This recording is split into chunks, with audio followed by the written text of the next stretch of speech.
ನಮಸ್ಕಾರ ಪ್ರೀತಿಯ ಬಂಧುಗಳೇ. ಮನಸ್ಸಿಗೆ ಶಾಂತಿ ಹಾಗೂ ಜೀವನಕ್ಕೆ ಬೆಳಕನ್ನು ನೀಡುವ ಆಧ್ಯಾತ್ಮ ಪ್ರಪಂಚದ ಸ್ಪಿರಿಟ್ ಆಫ್ ಹಿಂದೂ ಚಾನಲ್ಗೆ ನಿಮಗೆಲ್ಲ ಹೃದಯಪೂರ್ವಕ ಸ್ವಾಗತ. ಶ್ರೀದೇವಿ ದಿವ್ಯ ದರ್ಶನ ಸ್ಕಂದ 4 ಮಾಯಾಂ ಕುಂಡಲಿನಿ ಕ್ರಿಯಾ ಮಧುಮತಿ ಕಾಳಿ ಕಲಾಮಾಲಿನಿ ಮಾತಂಗಿ ವಿಜಯ ಜಯ ಭಗವತಿ ದೇವಿ ಶಿವ ಶಾಂಭವಿ ಶಕ್ತಿ ಶಯಂಕರ ವಲ್ಲಭ ತ್ರಿನಯನ ವಾಗ್ವಾದಿನಿ ಭೈರವಿ ಪಾಯನ್ಮಾಂ ತ್ರಿಪುರಿ ಪರಾತ್ಪರಮಯಿ ಮಾತಾ ಕುಮಾರೀತ್ಯಪಿ. ಜನಮೇಜಯನು ವ್ಯಾಸನನ್ನು ಕುರಿತು, ವ್ಯಾಸಸ್ವಾಮಿಯೇ, ಧರ್ಮಾತ್ಮನಾದ ವಸುದೇವನು ಕಂಸನ ಸೆರೆಮನೆಯಲ್ಲಿ ಹೇಗೆ ಬಂಧಿಸಲ್ಪಟ್ಟನೋ, ವಾಸುದೇವನಾದ ವಿಷ್ಣುವು ಗೋಪಾಲಕರ ಜನ್ಮವನ್ನೇಕೆ ಪಡೆದನೋ, ವಸುದೇವ ದೇವಕಿಯರ ಕರ್ಮ ಕಳೆದಿರಲಿಲ್ಲವೇ, ಧರ್ಮನೆಂಬ ಮುನಿಯ ಮಕ್ಕಳಾದ ನರನಾರಾಯಣರು ಸಾಮಾನ್ಯ ಮಾನವರಂತೆ ಕಾಣಿಸಿಕೊಂಡರೇಕೆ, ಮುನಿಯ ಮಕ್ಕಳು ಮಹಾ ತಪಸ್ವಿಗಳಾಗಿದ್ದು ಕ್ಷತ್ರಿಯರಾಗಿ ಏಕೆ ಹುಟ್ಟಿದರೋ, ಸರ್ವಶಕ್ತನಾದ ಕೃಷ್ಣನ ಮಗನನ್ನು ಅಸುರನು ಅಪಹರಿಸಿದಾಗ ಅವನನ್ನು ತಡೆಯಲಿಲ್ಲಬೇಕೆ, ಸರ್ವಜ್ಞನಾದ ದೇವನು ತನ್ನ ಯಾದವರ ನಾಶವನ್ನು ಮುಂಚೆಯೇ ತಿಳಿದು ರಕ್ಷಿಸದಿರಲು ಕಾರಣವೇನು. ಈ ರೀತಿ ಹಲವಾರು ಸಂಶಯಗಳಿಂದ ಸಮಾಧಾನವಿಲ್ಲದ ನನಗೆ ಸರ್ವಜ್ಞನಾದ ನೀನು ಸಂದೇಹಗಳನ್ನು ಕಳೆದು ಸಂತೋಷವನ್ನುಂಟು ಮಾಡು ಎಂದು ಕೇಳಿಕೊಂಡನು. ರಾಜ, ಕರ್ಮದ ರೀತಿಯನ್ನು ಗತಿಯನ್ನು ದೇವತೆಗಳೂ ಅರಿಯರು. ಗುಣತ್ರಯಾತ್ಮಕವಾದ ಜಗತ್ತು ನಿರ್ಮಾಣವಾದಾಗಲೇ ಕರ್ಮವೂ ಆರಂಭವಾಯಿತು. ಎಲ್ಲ ಪ್ರಾಣಿಗಳು ಕರ್ಮಾಧೀನರು. ಆದುದರಿಂದಲೇ ಅನೇಕ ಬಾರಿ ಹುಟ್ಟು ಸಾವು ಸಂಭವಿಸುವುದು. ಕರ್ಮವು 3 ಬಗೆ: ಸಂಚಿತ, ಪ್ರಾರಬ್ಧ, ಆಗಾಮಿ. ಹಿಂದೆ ಮಾಡಿದ ಕರ್ಮದ ಫಲ ಸಂಚಿತ, ಮುಂದೆ ಮಾಡುವ ಕರ್ಮಗಳಿಂದ ಬರುವ ಫಲ ಆಗಾಮಿ. ಈಗ ಫಲವನ್ನು ಅನುಭವಿಸುತ್ತಿರುವಂತೆ ಮಾಡಿರುವುದು ಪ್ರಾರಬ್ಧ. ಜನ್ಮಾಂತರ ಕರ್ಮವೇ ದೈವವೆಂದು ಹೇಳುವರು. ರಾಗದ್ವೇಷಗಳು ಸ್ವರ್ಗ, ಮರ್ತ್ಯ, ಪಾತಾಳಗಳಲ್ಲಿವೆ. ಇಲ್ಲಿಗೆ ಬಂದವರು ಸಂಸ್ಕಾರ ಹೊಂದಿ ವೃದ್ಧಿ ಕ್ಷಯಗಳನ್ನು ಹೊಂದುವರು. ಕರ್ಮಫಲಾನುಸಾರವಾಗಿ ಶಿವನು ಭಿಕ್ಷುಕ, ಚಂದ್ರನು ಕ್ಷಯರೋಗಿ, ವಿಷ್ಣುವು ಅವತಾರ ಮೂರ್ತಿ. 3 ಲೋಕಗಳಲ್ಲಿನ ಗರ್ಭವಾಸ ದುಃಖವು, ಪ್ರತ್ಯಕ್ಷ ನರಕವು. ಗರ್ಭಕ್ಕೆ ಮತ್ತೆ ಬೀಳದಿರಲು ಬುದ್ಧಿವಂತರು ತಪಸ್ಸು ಮಾಡುವರು. ಯಜ್ಞ ದಾನ ತಪಸ್ಸುಗಳಿಂದ ಇಂದ್ರ ಪದವಿಯನ್ನು ಪಡೆದವರು ಪುಣ್ಯವು ತೀರಿದ ಕೂಡಲೇ ಭೂಮಿಯಲ್ಲಿ ಬೀಳುವರು. ದೈತ್ಯರ ಸಂಹಾರಕ್ಕಾಗಿ ವಿಷ್ಣುವು ಅತ್ಯಂತ ಕ್ಷುದ್ರವಾದ ರೂಪಗಳನ್ನು ಪಡೆದು ಅವರನ್ನು ಸಂಹರಿಸಿ ಧರ್ಮಸ್ಥಾಪನೆ ಮಾಡಿದುದು ಕರ್ಮಕ್ಕೆ ವಶನಾಗಿಯೇ. ಕಂಸ ಶಿಶುಪಾಲರ ವಧೆಗಾಗಿ ವಿಷ್ಣುವು ಕೃಷ್ಣರೂಪಿನಿಂದ ಅವತರಿಸಿದನು. ವಸುದೇವ ದೇವಕಿಯರಿಗೆ ಕೊಟ್ಟ ವರಕ್ಕಾಗಿಯೇ ಗೋಪಾಲ ಬಾಲಕನಾದನು. ವಸುದೇವ ದೇವಕಿಯಾಗಿ ಹುಟ್ಟಿದವರು ಕಶ್ಯಪ, ಅದಿತಿ. ಅದಕ್ಕೆ ಕಾರಣವೇನೆಂದರೆ, ಹಿಂದೆ ಕಶ್ಯಪನು ಯಜ್ಞದ ಸಲುವಾಗಿ ವರುಣನಿಂದ ಶ್ರೇಷ್ಠವಾದ ಹಸುವೊಂದನ್ನು ಕೇಳಿ ತಂದನು. ಯಜ್ಞ ಮುಗಿದ ಮೇಲೆ ವರುಣನು ಬಂದು ಕೇಳಿದರೂ ಕಶ್ಯಪನು ಹಸುವನ್ನು ಹಿಂತಿರುಗಿಸಲಿಲ್ಲ. ಕಶ್ಯಪನ ನಡವಳಿಕೆಯಿಂದ ಬೇಸರಗೊಂಡ ವರುಣನು, ಕಶ್ಯಪ, ಕರುಗಳಿಂದ ನನ್ನ ಹಸುವನ್ನು ಬೇರ್ಪಡಿಸಿ ಅವು ದುಃಖಿಸುವಂತೆ ಮಾಡಿರುವೆಯಾದ್ದರಿಂದ ನೀನು ನಿನ್ನ ಪತ್ನಿಯು ಮನುಷ್ಯರಲ್ಲಿ ಗೊಲ್ಲರಾಗಿ ಹುಟ್ಟಿ ಬಂಧನದಲ್ಲಿ ಸಿಕ್ಕಿಬಿದ್ದು ಹುಟ್ಟಿದ ಮಕ್ಕಳ ದುಃಖಕ್ಕೆ ಕಾರಣರಾಗಿ ವ್ಯಥೆಯಿಂದ ಬಾಳಿರಿ ಎಂದು ಶಾಪ ಕೊಟ್ಟನು. ಅಹೋಲೋಭಸ್ಯ ಮಹಿಮಾ ಮಹತೋ ಅಪೀನ ಮುಂಚತಿ ಲೋಭಂ ನರಕದಂ ನೂನಂ ಪಾಪಾಕರಮಸಮ್ಮತಂ.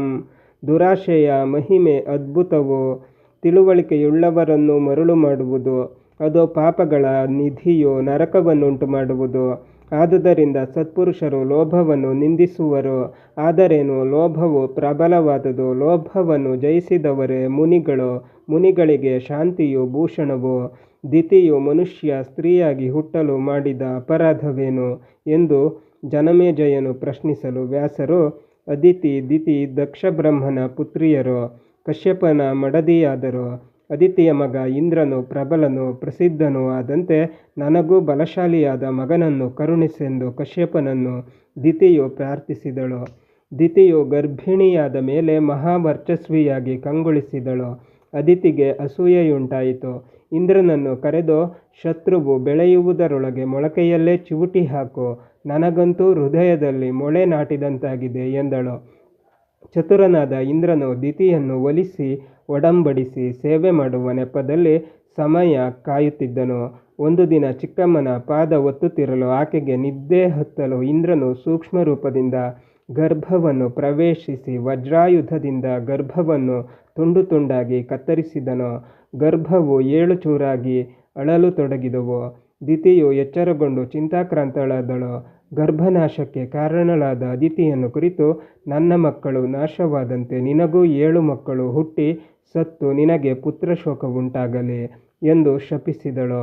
ವಿಷಯ ತಿಳಿದ ಕಶ್ಯಪನು ದಿತಿಯನ್ನು ಸಮಾಧಾನ ಮಾಡಲು, ದಿತಿ, ನಿನ್ನ ಮಕ್ಕಳು ಸಪ್ತಮರುತ್ತುಗಳೆಂದು ಪ್ರಸಿದ್ಧರಾಗಿ ದೇವತೆಗಳಾಗುವರು. ಅದಿತಿಗೆ ಕೊಟ್ಟ ಶಾಪವು 28ನೆಯ ದ್ವಾಪರ ಯುಗದಲ್ಲಿ ಪರಿಣಮಿಸುವುದು. ಇಂದ್ರನನ್ನು ಶಪಿಸಬೇಡ ಎಂದು ಹೇಳಿದನು.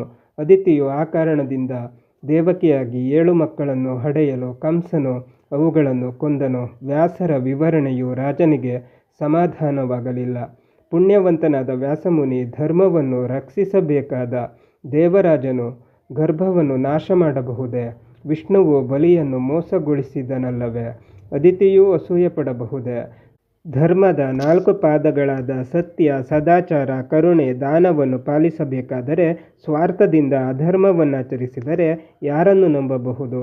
ವ್ಯಾಸರು ಹೇಳಿದರು, ರಾಜ, ನಿನ್ನ ಮಾತು ಸಾಧುವಾಗಿದೆ. ನಿಜವಾಗಿ ದಾನ ಮಾಡಿದ ಬಲಿಯೇ ಗೆದ್ದಂತೆ. ವಿಷ್ಣುವು ಬಲಿ ಚಕ್ರವರ್ತಿಯ ಮನೆಯನ್ನು ಕಾಯುವ ಕೆಲಸ ಕಟ್ಟಿಕೊಂಡನು.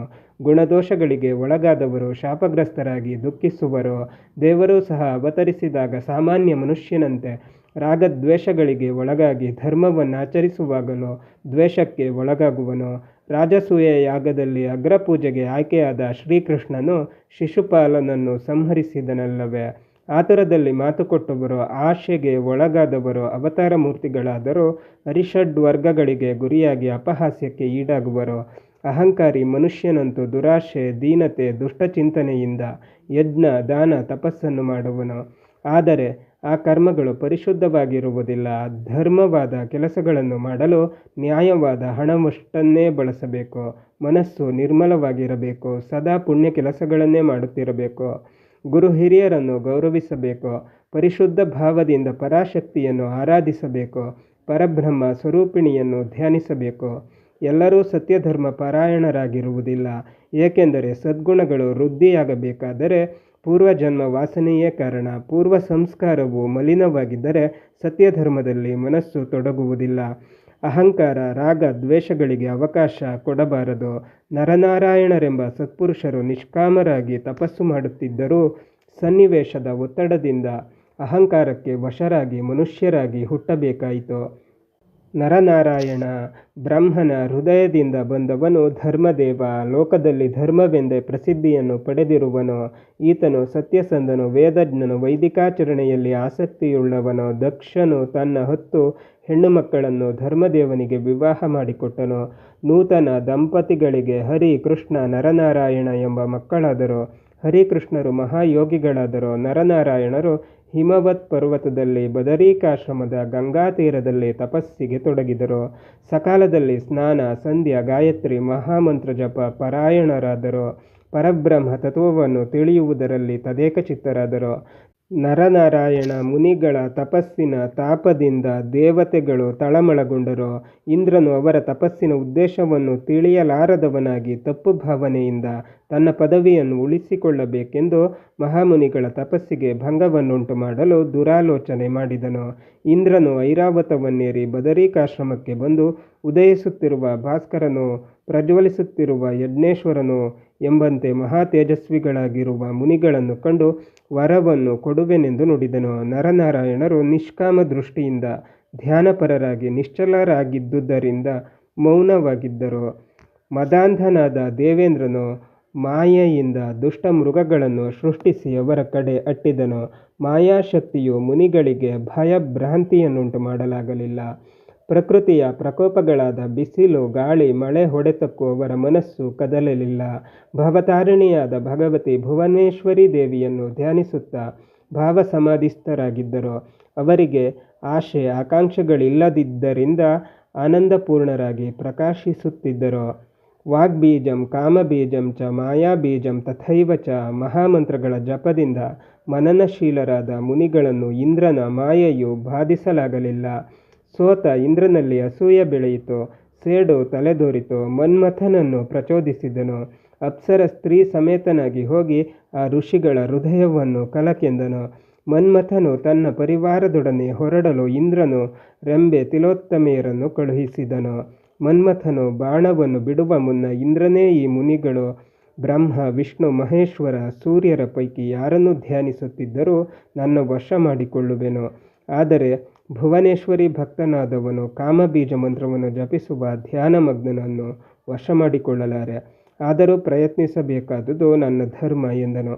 ಮನ್ಮಥನು ಅಕಾಲದಲ್ಲಿ ವಸಂತನನ್ನು ಬರಮಾಡಿದನು. ಬದರಿ ಕ್ಷೇತ್ರದ ವಾತಾವರಣವೇ ಬದಲಾಯಿತು. ನರನಾರಾಯಣರು ಎಚ್ಚರಗೊಂಡು ಅಚ್ಚರಿಪಟ್ಟರು. ಕಾಲಧರ್ಮವೋ ಕಾಲವೈಪರೀತ್ಯವೋ ಎಂದು ಕುತೂಹಲಿಗಳಾದರು. ಅದೇ ವೇಳೆಗೆ ಸಮಯ ಸಾಧಕನಾದ ಸ್ಮರನು ತನ್ನ ಸೇನೆಯೊಡನೆ ಮುಂದೆ ಬಂದನು. ಸುಂದರ ಪುಷ್ಪಗಳು, ಸುಗಂಧ ವಾಯು, ಸ್ವರ್ಗೀಯ ಸಂಗೀತ, ಸುರನಾರಿಯರ ನರ್ತನ ಸರ್ವತ್ರ ಮನೋರಂಜಕವಾಯಿತು. ನಾರಾಯಣನು ಆ ಎಲ್ಲ ನಾರಿಯರು ಒಂದು ಕಡೆ ಕುಳಿತು ವಿಶ್ರಮಿಸಿಕೊಳ್ಳುವಂತೆ ಹೇಳಿದನು. ಅವರೆಲ್ಲರೂ ದೇವರಾಜನ ಅಪೇಕ್ಷೆಯಂತೆ ವಿಘ್ನವನ್ನುಂಟು ಮಾಡಲು ಬಂದಿರುವುದರಿಂದ ಅವರಿಗೆ ತಕ್ಕ ತಿಳುವಳಿಕೆಯನ್ನುಂಟು ಮಾಡುವೆನೆಂದು ಅಹಂಕಾರಕ್ಕೊಳಗಾದನು. ಸರ್ವಾನರ್ಥಗಳಿಗೆ ಮೂಲವಾದ ಅಹಂಭಾವದಿಂದ ತನ್ನ ತೊಡೆಯನ್ನು ತಟ್ಟಿದನು. ಥಟ್ಟನೆ ಅತಿಶಯ ಲಾವಣ್ಯದಿಂದ ಕಂಗೊಳಿಸುವ ಮೋಹನಾಂಗಿಯು ಜನಿಸಿದಳು. ಊರುವಿನಿಂದ ಬಂದ ಮನೋಹರಿಯನ್ನು ಊರ್ವಶಿ ಎಂದು ಕರೆದರು. ಅದೇ ವೇಳೆಗೆ ಅಸಂಖ್ಯಾತ ಸುಂದರಿಯರನ್ನು ಸೃಷ್ಟಿಸಿದನು. ಅವರು ಅಪ್ಸರೆಯರ ಸೇವೆಗೆ ಪ್ರೇಮ ದೃಷ್ಟಿಯಿಂದ ಸಿದ್ಧರಾದರು. ನಾರಾಯಣನು ಸೃಷ್ಟಿಸಿದ ಸುಂದರಿಯರನ್ನು ಕಂಡು ದೇವಶಾಸ್ತ್ರೀಯರು ಮೂಕರಾದರು. ದೇವರಾಜನ ಆಜ್ಞೆಯಂತೆ ಬಂದು ಆಧ್ಯಾತ್ಮಯೋಗಕ್ಕೆ ಅಡ್ಡಿ ಬಂದುದಕ್ಕಾಗಿ ಕ್ಷಮೆ ಬೇಡಿದರು. ಕ್ಷಮಾಶೀಲನಾದ ನಾರಾಯಣನು ನಗುನಗುತ್ತಾ, ನಾರಿಯರೇ, ಈ ಮಂಗಳಾಂಗಿ ಊರ್ವಶಿ ದೇವಿಯನ್ನು ಜೊತೆಯಲ್ಲಿ ಕರೆದುಕೊಂಡು ಹೋಗಿ ಎಂದನು. ಅವರೆಲ್ಲರೂ ಅಚಿಂತ್ಯ ಮಹಿಮನಾದ ನಾರಾಯಣನ ಸೇವೆ ಮಾಡಿಕೊಂಡಿರುವೆವೆಂದು ಬೇಡಿಕೊಂಡರು. ಆದರೆ ಸಹಸ್ರಾರು ವರ್ಷ ತಪಸ್ಸು ಮಾಡಿ ಅಪ್ಸರೆಯರು ಸಮೀಪದಲ್ಲಿ ಸೇವೆಗೆ ನಿಂತರೆ ಅಪಹಾಸ್ಯಕ್ಕೀಡಾಗುವೆನು. ಅಹಂಕಾರದಿಂದ ಧರ್ಮನಾಶವಾಯಿತು. ಸಹನೆಯಿಂದ ಸುಮ್ಮನಿರಬೇಕಾಗಿತ್ತು. ಊರ್ಣನಾಭಿರಿವಾದ್ಯಾಹಂ ಜಾಲೇನ ಸ್ವಕೃತೇನ ವೈ. ಜೇಡರ ಹುಳುವು ತನ್ನ ಬಲೆಯಲ್ಲಿ ತಾನೇ ಸಿಕ್ಕಿಬೀಳುವಂತೆ ಅಹಂಕಾರದಿಂದ ಬಂಧಿತನಾದೆನು. ಈಗ ಕೋಪವನ್ನು ಪ್ರದರ್ಶಿಸಿ ಇವರನ್ನು ದೂರ ಕಳುಹಿಸುವೆನೆಂದು ನಾರಾಯಣನು ನರನಿಗೆ ಹೇಳಿದನು. ನಾರಾಯಣನು ಕ್ರುದ್ಧನಾಗದಿರಲೆಂದು ನರನು ಗಾಳಿಯಿಂದ ಉಜ್ಜಲ್ಪಟ್ಟ ಮರ ಕೊಂಬೆಗಳಿಂದ ಹುಟ್ಟಿದ ಬೆಂಕಿಯು ಮರಗಳನ್ನೇ ನಾಶ ಮಾಡುವಂತೆ ದೇಹದಲ್ಲಿ ಹುಟ್ಟಿದ ಕೋಪವು ದೇಹವನ್ನೇ ಸುಡುವುದು. ಪೂಜ್ಯನಾದ ನಾರಾಯಣ, ದಯವಿಟ್ಟು ಶಾಂತನಾಗು. ಶಾಂತಿಯಿಂದ ತಪಸ್ಸು ಸಾರ್ಥಕವಾಗುವುದು. ಸಂಕಟಗಳು ಕಳೆದು ಸಮಾಧಾನವಾಗುವುದಲ್ಲವೇ? ಶಾಂತತ್ವಂ ತಪಸ್ಸೋ ಮೂಲಂ ಎಂದು ಋಷಿಗಳು ಹೇಳಿರುತ್ತಾರೆ ಎನ್ನಲು ನಾರಾಯಣನು ಮನಃಶಾಂತಿಯನ್ನು ಪಡೆದನು, ಅಂತರ್ಮುಖನಾದನು. ಆದುದರಿಂದ ಆ ಅಪ್ಸರ ಸ್ತ್ರೀಯರು ಊರ್ವಶಿಯೊಡನೆ ದೇವಲೋಕಕ್ಕೆ ಹೋದರು.